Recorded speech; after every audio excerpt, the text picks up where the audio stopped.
Pope Francis has just released his new encyclical on the environment, Laudato Si. Here are the top 10 messages of the new encyclical.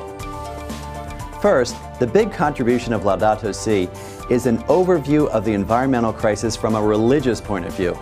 Until now, the dialogue about the environment was framed mainly with political, scientific, and economic language.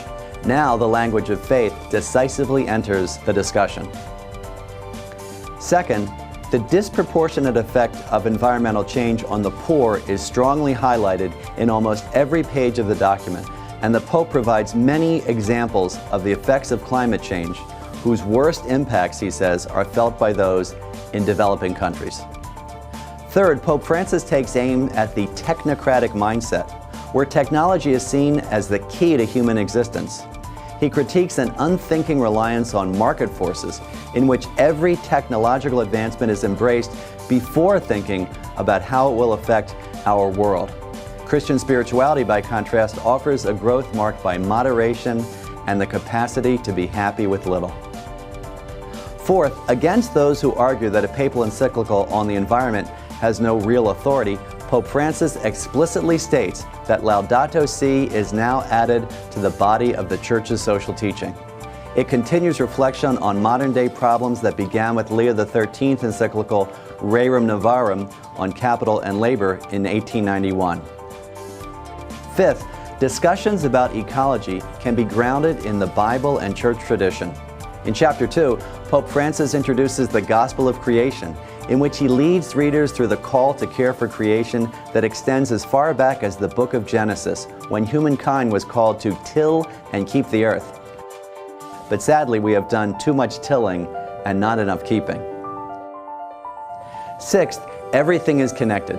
Laudato Si is a systematic approach to the problem. First, the Pope links all of us to creation.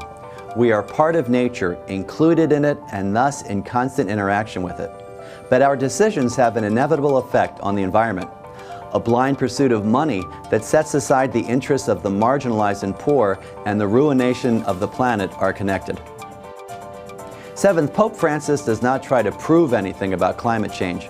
Rather, his encyclical accepts the best scientific research available today and builds on it. So Laudato Si draws on both church teaching and contemporary scientific findings from all fields to help modern-day people reflect on important questions. Eighth, Pope Francis critiques those who ignore the problems of climate change, and especially its effect on the poor. Why are so many of the wealthy turning away from the poor?